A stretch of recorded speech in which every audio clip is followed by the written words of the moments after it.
आसमान में काले घने बादल छाए हुए थे और जोरों से बिजली कड़क रही थी। गांव की चौपाल के पास ही संजय और राकेश दोनों की राशन की दुकानें आमने सामने थीं। वैसे तो दोनों दोस्त थे, लेकिन धंधे के मामले में दोनों की किस्मत बिल्कुल अलग थी। संजय की दुकान पर सुबह से शाम तक ग्राहकों की लाइन लगी रहती थी, जबकि राकेश मक्खियां मारता रहता था। राकेश बहुत सीधा इंसान था, लेकिन घर चलाने की चिंता उसे हमेशा सताती थी। अरे राकेश भाई, आज बोहनी हुई कि नहीं, या सिर्फ हवा खा रहे हो? देखो, मेरी दुकान में तो पैर रखने की जगह नहीं है। संजय भाई, किस्मत किस्मत की बात है। तुम्हारी दुकान अच्छी चल रही है, भगवान तुम्हें और बरकत दे। हमारी तो बस दाल रोटी चल जाए वही बहुत है। अरे भाई, सिर्फ किस्मत नहीं, दिमाग की बात होती है। ग्राहक को कैसे फंसाना है, ये कला हर किसी के पास नहीं होती। अब तुम्हारी दुकान को ही देख लो, सारा सामान धूल खा रहा है। सामान तो सब अच्छा है संजय भाई, बस ग्राहक मेरी दुकान की तरफ मुड़ता ही नहीं। समझ नहीं आता क्या करूं। तभी राकेश की दुकान पर गांव के सरपंच जी आए, लेकिन वो राकेश की दुकान के आगे खड़े होकर संजय को आवाज देने लगे। संजय, जरा 2 किलो चीनी और 1 पैकेट चाय पत्ती देना भाई, जल्दी करना, घर पर मेहमान आए हैं। आइए आइए सरपंच जी, अभी देता हूँ। आपके लिए तो बिल्कुल ताजा और बढ़िया माल रखा है। राकेश ये सब देख रहा था। उसे बुरा तो लग रहा था, लेकिन वो कुछ बोल नहीं पा रहा था। जब सरपंच चले गए तो राकेश ने अपनी दुकान का शटर गिराने का फैसला किया। आज फिर खाली हाथ घर जाना पड़ेगा। घर में राशन के पैसे भी खत्म होने को आए हैं। हे भगवान, कोई तो रास्ता दिखा। राकेश दुकान बढ़ाकर अपने घर की तरफ चल दिया। रास्ते में ठंडी हवाएं चल रही थीं और बारिश की बूंदें गिरने लगी थीं। राकेश को खाना बनाने का बहुत शौक था और उसके हाथ में जादू था। वो जब भी घर पर कुछ बनाता, महक पूरे मोहल्ले में फैल जाती थी। लेकिन इस हुनर से पैसे कैसे कमाए जाएं, ये उसे नहीं पता था। घर पहुंचकर राकेश ने अपनी साइकिल खड़ी की। उसकी पत्नी सुधा दरवाजे पर ही खड़ी उसका इंतजार कर रही थी। आज बड़ी जल्दी आ गई जी, चेहरा इतना उतरा हुआ क्यों है? सब ठीक तो है ना? क्या ठीक रहेगा सुधा, आज पूरे दिन में सिर्फ 50 रुपए की बिक्री हुई है। संजय की दुकान पर पैर रखने की जगह नहीं थी और मेरी दुकान पर सन्नाटा पसरा हुआ था। आप हिम्मत मत हारिए, भगवान ने एक रास्ता बंद किया है तो दूसरा जरूर खोलेगा। आप हाथ मुंह धो लीजिए, मैं आपके लिए गर्मा गर्म चाय लाती हूँ।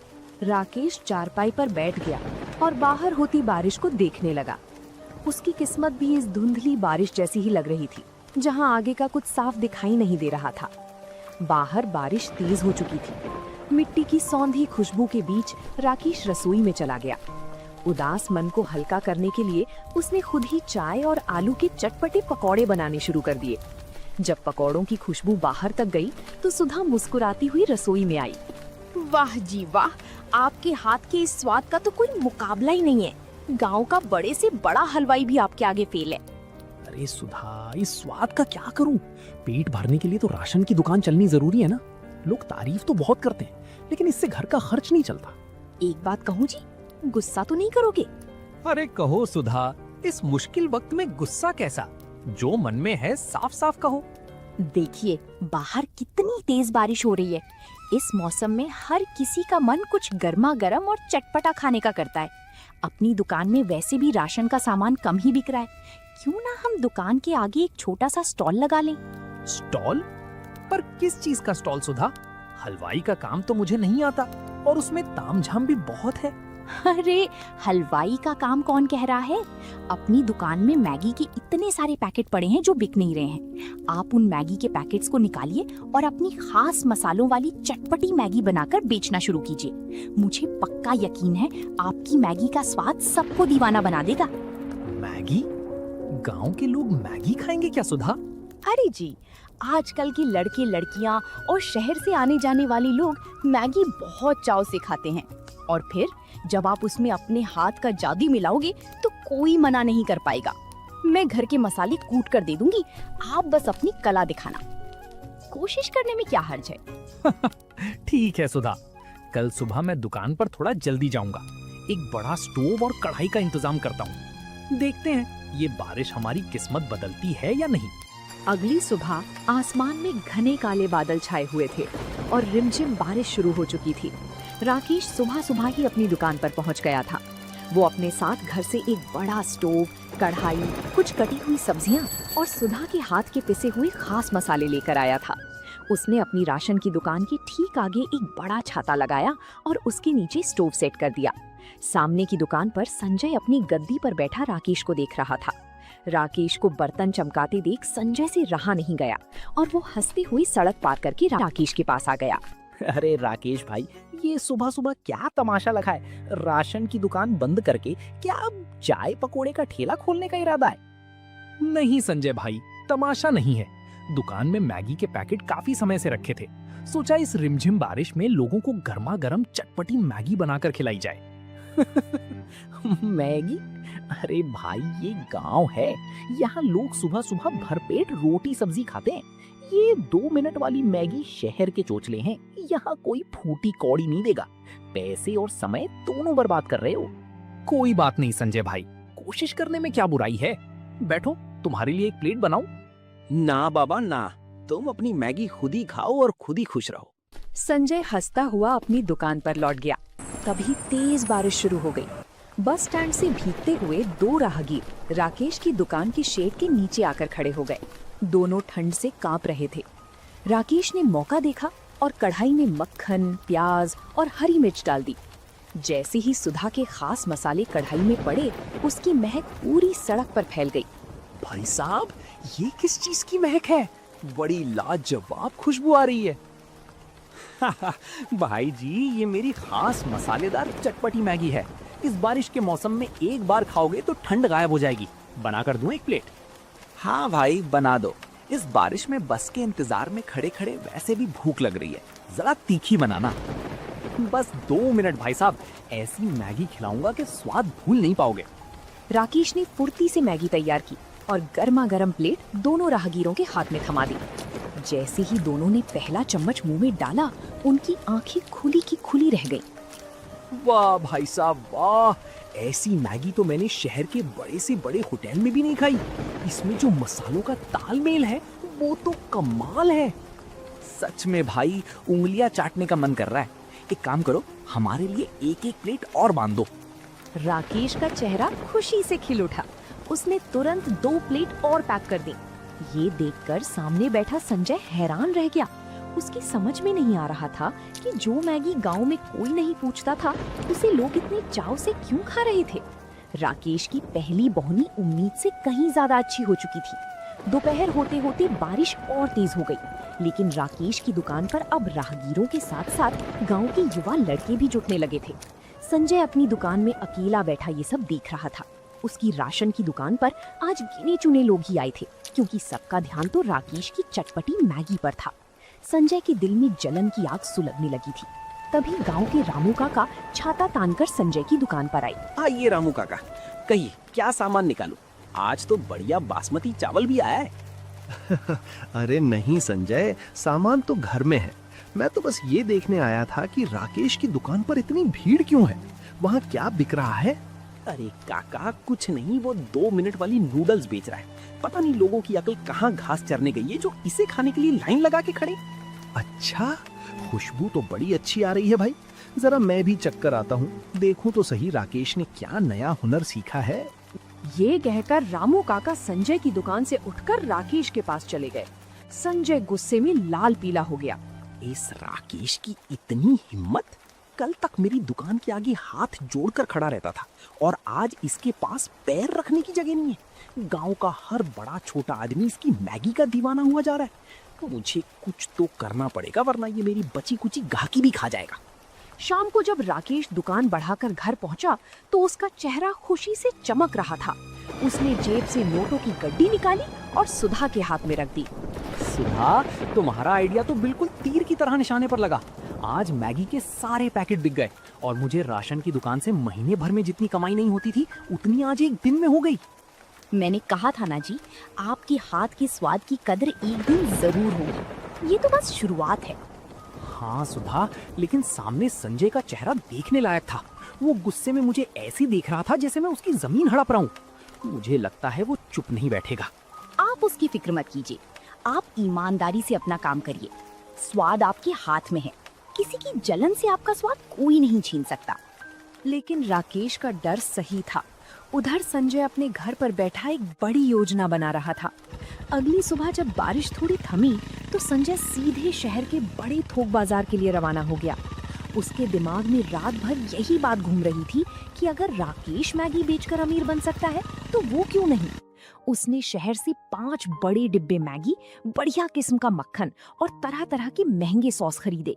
उसने मन ही मन सोच लिया था कि वो राकेश से बड़ी और आधुनिक दुकान लगाएगा। दोपहर तक संजय गांव वापस आ गया। उसने अपनी दुकान के बाहर एक चमचमाती हुई नई स्टील की टेबल लगवाई, एक बड़ा गैस चूल्हा रखवाया और एक बड़ा सा बोर्ड टांग दिया जिस पर लिखा था संजय मैगी पॉइंट। राकेश अपनी दुकान के आगे कढ़ाई चढ़ा रहा था। उसने जब संजय की ये नई तैयारी देखी तो हैरान रह गया। अरे संजय भाई, ये तो बहुत बढ़िया बात है। तुमने तो बहुत बड़ा स्टॉल लगा लिया, बधाई हो तुम्हें। बधाई अपने पास रखो राकेश भाई।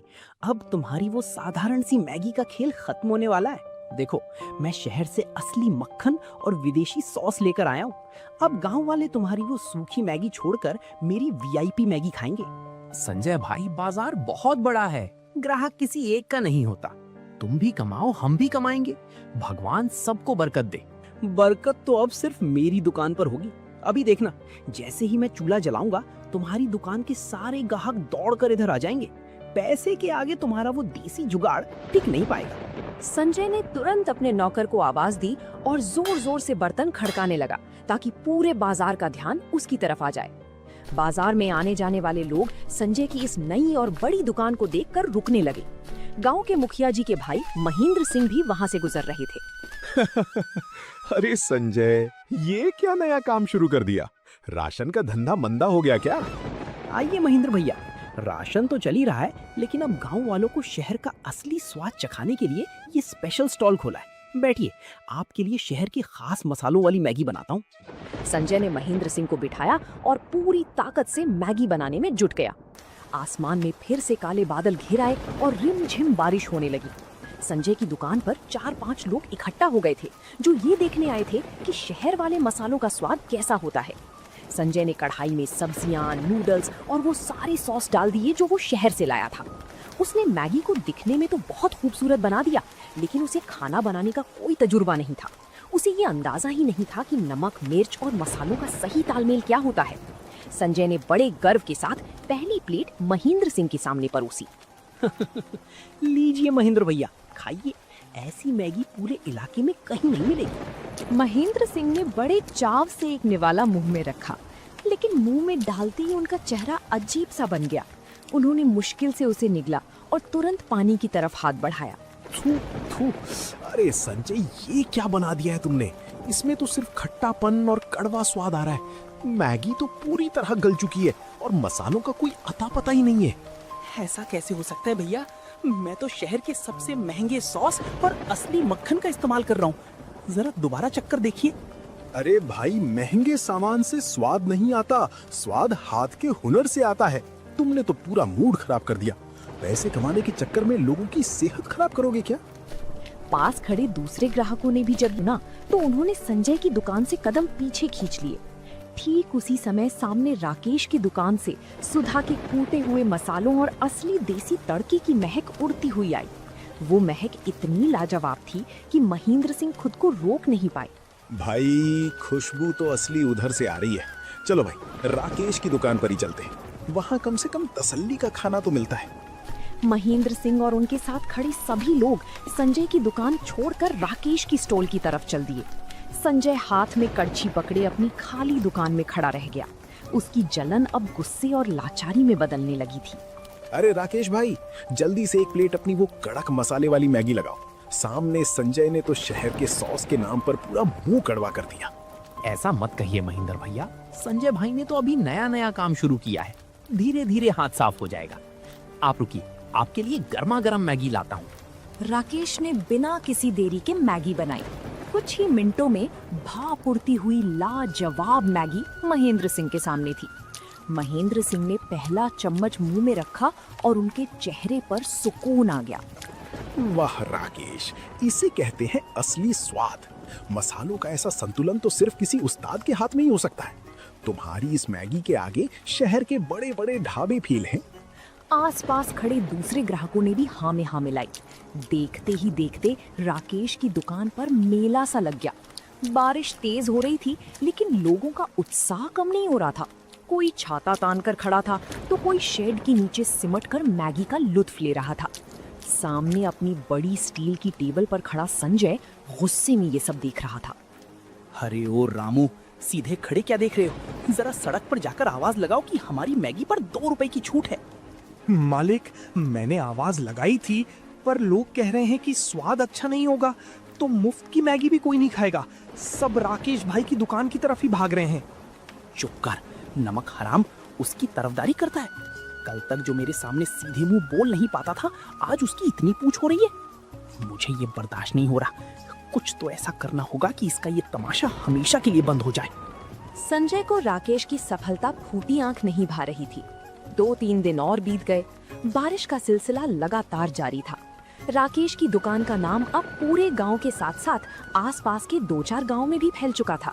शहर जाने वाली बसें भी अब थोड़ी देर के लिए राकेश की दुकान के पास रुकती थी, ताकि यात्री गर्मा गर्म मैगी खा सके। दूसरी तरफ संजय की दुकान पर सन्नाटा पसरा हुआ था। उसने 2 बार और मैगी बनाने की कोशिश की, लेकिन हर बार स्वाद बिगड़ने के कारण ग्राहक उसकी दुकान पर दोबारा नहीं लौटे। उसका महंगा सामान खराब हो रहा था और राशन की बिक्री भी ठप हो चुकी थी, क्योंकि उसका पूरा ध्यान सिर्फ राकेश को नीचा दिखाने में लगा था। आखिरकार एक दोपहर संजय ने गुस्से और हताशा में आकर अपने मैगी स्टॉल का बोर्ड नीचे उतार दिया और दुकान का आधा शटर गिराकर अंदर बैठ गया। तभी गांव के सरपंच जी राकेश की दुकान पर मैगी खाने आए। उन्होंने संजय की दुकान की हालत देखी तो सिर हिलाया। राकेश भाई, तुम्हारे मैगी ने तो कमाल कर दिया है, पर जरा सामने देखो, संजय ने अपना स्टॉल बंद कर दिया। सुना है उसका काफी नुकसान हो गया है और अब वो किसी से बात भी नहीं कर रहा। हाँ सरपंच जी, मैं भी देख रहा हूँ। संजय भाई ने जोश में आकर अपना बहुत सारा नुकसान कर लिया। मुझे अच्छा नहीं लग रहा कि मेरी वजह से उनका काम ठप हो गया। इसमें तुम्हारी क्या गलती है राकेश? धंधा तो अपने हुनर और व्यवहार से चलता है। तुमने ईमानदारी से मेहनत की, इसलिए तुम्हें फल मिला। उसने जलन में काम शुरू किया, इसलिए नुकसान खा गया। सरपंच जी के जाने के बाद राकेश से रहा नहीं गया। उसने एक प्लेट में बिल्कुल ताजी, गर्मा गर्म और खुशबूदार मैगी निकाली और सड़क पार करके संजय की दुकान की तरफ चल दिया। यहाँ क्यों आए हो राकेश? मेरी बर्बादी का तमाशा देखने आए हो या अपनी जीत का जश्न मनाने आए हो? जाओ यहाँ से, मुझे तुम्हारी कोई सहानुभूति नहीं चाहिए। संजय भाई, तुम मुझे गलत समझ रहे हो। हम दोनों बचपन के दोस्त हैं और सालों से आमने सामने दुकान चला रहे हैं। धंधे की अपनी जगह है, लेकिन हमारी दोस्ती की अपनी जगह है। तुम सुबह से भूखे बैठे हो, पहले ये मैगी खाओ। संजय ने राकेश की तरफ देखा। उसकी आंखों में कोई घमंड या चिढ़ाने का भाव नहीं था, बल्कि सिर्फ एक सच्चे दोस्त की चिंता थी। संजय का गुस्सा धीरे धीरे पिघलने लगा, लेकिन उसका अहंकार अभी भी उसे पूरी तरह झुकने नहीं दे रहा था। संजय चुपचाप उस गर्मा गर्म मैगी की प्लेट को देखता रहा। उसकी नाक में मसालों की वही लाजवाब खुशबू आ रही थी जिसने पूरे गांव को दीवाना बना रखा था। राकेश के बार बार कहने पर संजय ने भारी मन से एक निवाला मुंह में रखा। जैसे ही मैगी उसके मुंह में गई, उसे समझ आ गया कि वो क्यों हार गया था। उस स्वाद में सिर्फ मसाले नहीं थे, बल्कि राकेश की मेहनत और ईमानदारी का जादू था। संजय की आंखों में आंसू आ गए। राकेश भाई, मुझे माफ कर दो। मैं कितना अंधा हो गया था। तुम्हारी दुकान चलती देख मेरे मन में इतनी जलन पैदा हो गई कि मैं भूल गया कि तुम मेरे बचपन के दोस्त हो। मैंने तुम्हें नीचा दिखाने के लिए क्या कुछ नहीं किया। अरे संजय भाई, कैसी बातें करते हो? पुरानी बातों को यहीं छोड़ दो। दोस्त हो तुम मेरे। गुस्सा और मुकाबला तो अपनों में ही होता है। दिल छोटा मत करो। नहीं राकेश, आज मुझे समझ आया कि धंधा सिर्फ पैसे और बड़ी दुकान से नहीं चलता। मैं शहर से महंगे सॉस और बर्तनों का तमाशा लेकर आया, लेकिन मेरे दिल में खोट था। तुम्हारे हाथ में वो हुनर और सादगी है जो पैसे से नहीं खरीदी जा सकती। मेरी दुकान ठप होनी ही थी। संजय भाई, तुमने कभी खाना बनाने का काम नहीं किया था, इसलिए शुरुआत में ऐसा हुआ। राशन की दुकान में तुम्हारा कोई मुकाबला नहीं है। तुम्हारी समझ और व्यापार करने का तरीका मुझसे कहीं बेहतर है। अगर हम दोनों मिलकर काम करें तो हम बहुत आगे जा सकते हैं। मिलकर? पर राकेश, मेरा तो मैगी का धंधा पूरी तरह ठप हो चुका है। मैं भला तुम्हारे किस काम आऊंगा? संजय भाई, मेरी दुकान पर ग्राहकों की इतनी भीड़ होती है कि मैं अकेला संभाल नहीं पाता। सामान लाना, हिसाब किताब रखना और व्यवस्था संभालना मेरे बस की बात नहीं है। अगर तुम मेरा साथ दो तो हम इस छोटे से स्टॉल को एक बड़े ढाबे में बदल सकते हैं। संजय ने राकेश की तरफ देखा। उसे यकीन नहीं हो रहा था कि जिस इंसान को वो बर्बाद करना चाहता था, वही आज उसे आगे बढ़ने का रास्ता दिखा रहा था। संजय का सारा अहंकार और जलन हमेशा के लिए खत्म हो चुका था। कुछ ही दिनों में बाजार का नजारा पूरी तरह बदल गया। अब संजय और राकेश की दुकानें आमने सामने प्रतिद्वंद्वी की तरह नहीं, बल्कि एक होकर चल रही थीं। दोनों ने मिलकर अपनी एक बड़ा सुंदर स्टॉल लगा लिया। अब उस जगह का नया नाम था जय वीरू मैगी पॉइंट। संजय अपनी व्यापारिक बुद्धि का पूरा इस्तेमाल कर रहा था। वो शहर से सीधे मैगी के बड़े थोक कट्टे और ताज़ा सब्जियां कम दामों में लेकर आता, जिससे मुनाफे में बढ़ोतरी होने लगी। वहीं राकेश अपनी कढ़ाई के सामने खड़ा होकर पूरे दिल से चटपटी मैगी बनाता था। शाम का समय था, तेज बारिश हो रही थी और शेड के नीचे ग्राहकों की भारी भीड़ जमा थी। संजय काउंटर पर बैठकर फटाफट टोकन काट रहा था और ग्राहकों से हंसकर बात कर रहा था। आइए प्रधान जी, बैठिए बैठिए। आपके लिए स्पेशल मसाले वाली मैगी तैयार हो रही है। आज राकेश भाई ने मसालों में कुछ नया तड़का लगाया है। अरे संजय भाई, जब से तुम दोनों साथ आए हो, दुकान की रौनक ही बदल गई है। अब ना तो भीड़ में इंतजार करना पड़ता है और स्वाद तो पहले से भी लाजवाब हो गया है। ये सब राकेश भाई के हाथ का जादू है प्रधान जी। मैं तो बस व्यवस्था संभाल रहा हूँ। रात को जब दुकान बंद हुई तो दोनों दोस्त काउंटर पर बैठकर हिसाब करने लगे। आज की कमाई पिछले सारे रिकॉर्ड तोड़ चुकी थी। संजय ने पैसे गिनकर 2 बराबर हिस्सों में बांटे।